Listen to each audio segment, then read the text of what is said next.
You remember when President Trump held a news conference to announce how he'd separate his businesses from his new job running the country? Well, his plan to hand control to his adult sons, Don Jr. and Eric, it didn't go far enough for many people. That includes a slew of ethics attorneys who are now suing the new president. The suit claims that he's violating a clause in the Constitution by receiving payments from foreign governments. Bookings at the Trump International Hotel in Washington, as well as leases at the Trump Tower, they could fall into that very category. I just spoke with one of the attorneys who is party to the suit, Norman Eisen. He's a visiting professor at the Brookings Institution. He's also a former Obama administration ethics advisor and a former ambassador to the Czech Republic. All right, well, explain to our audience why and how you believe that Donald Trump is violating the Constitution. The framers of our Constitution, the founders of our country, were so worried about foreign government payments coming into an American president and distorting his judgment that they forbade it. It's the so-called emoluments clause of the Constitution. Emoluments, just a fancy 18th century word that means payola. And Donald Trump, because his businesses are across the United States and around the world, is doing business with foreign governments, and he's getting cash and other benefits, emoluments, from foreign governments. That is in direct violation of the Constitution. And we've never had a situation like that before, and so we've gone to court to stop it. To that end, Trump responded to this that he's not forced to do anything as president. Moreover, he's gone above and beyond. In fact, his son Eric said this is, quote, pure harassment for political gain. Frankly, they find it very, very sad. An attorney representing Trump, one of them, Sherry Dillon, said, no one would have thought when the Constitution was written that paying your hotel bill was an emolument. To that end, they're saying this is just a fair market payment here, not a direct payment in effect from a foreign leader or to a foreign leader in this particular case. Why is she wrong? Well, what we're talking about here is much more than paying for one hotel room. Mr. Trump does a large-scale business where you have foreign leaders coming in. Some of them are likely going to take an entire room of the hotel for their entourage. They're doing large events, national days at the hotel. And it's more than just the hotels. There's payments coming in for his office buildings. There's issues about selling apartments and condos.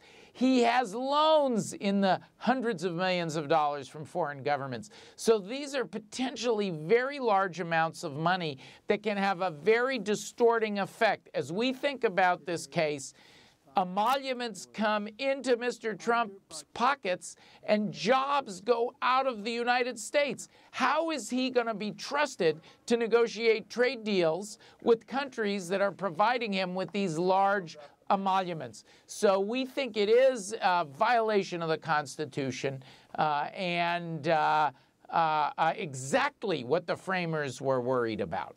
Now, I'm going to bring on a battery of attorneys in a little bit. I'm sure they're going to talk about standing. And you have to prove that your organization, yourself, and other legal scholars, by the way, from both political persuasions as well as folks who don't take a political stand, say that, hey, you guys were directly harmed by this. What can you show of direct or concrete injury, which is the standard to prove standing, that you've suffered as a consequence? Sure. The standing requirement in American law is simply the idea when a litigant, when a plaintiff comes to court, that they have to show that they were hurt. And the Supreme Court has recognized that organizations like Crew can be injured because of unconstitutional behavior.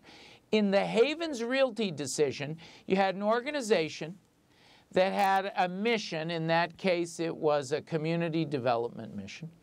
And it had to divert its resources in order to fight unconstitutional conduct. That's just what's happened here. Crew's mission is to help Congress make our government run better, to help regulation of lobbying, other things to fight special interests in Washington.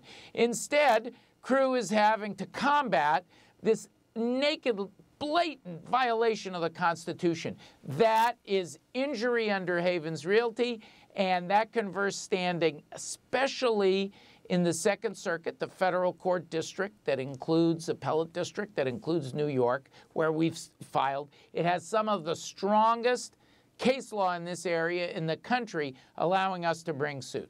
I would imagine this would be helped if other private industries said that they were harmed, whether it be another hotel, a bed or breakfast. But critics say Supreme Court ruled, I think it was 2013, in the appeal to Proposition 8 in California for same-sex marriage, that another such group didn't have standing here because they couldn't prove harm. Doesn't that in some ways mitigate what you're saying, that the standard was Havens? No.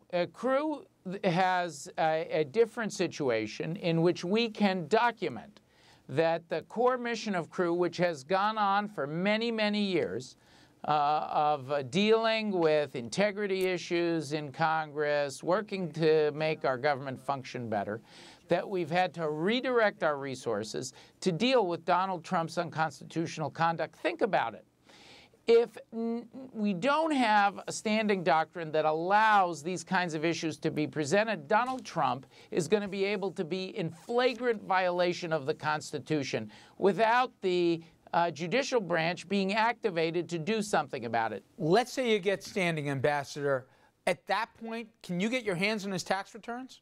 Well, the point of the case is to defend the Constitution. But in order to establish the full extent and the detail of the foreign government emoluments, the cash and other benefits that are coming into Donald Trump, we're going to have to delve into his finances in discovery. Of course, we're going to ask for the tax returns in order to verify those finances. So we do believe, for the sake of standing up for the Constitution, that we will be able to get Donald Trump's taxes in discovery. Good enough. Ambassador Eisen, I really appreciate a few minutes today. Thank you. Thanks for inviting me. Up next, the legal panel returns with their take on the lawsuit against President Trump.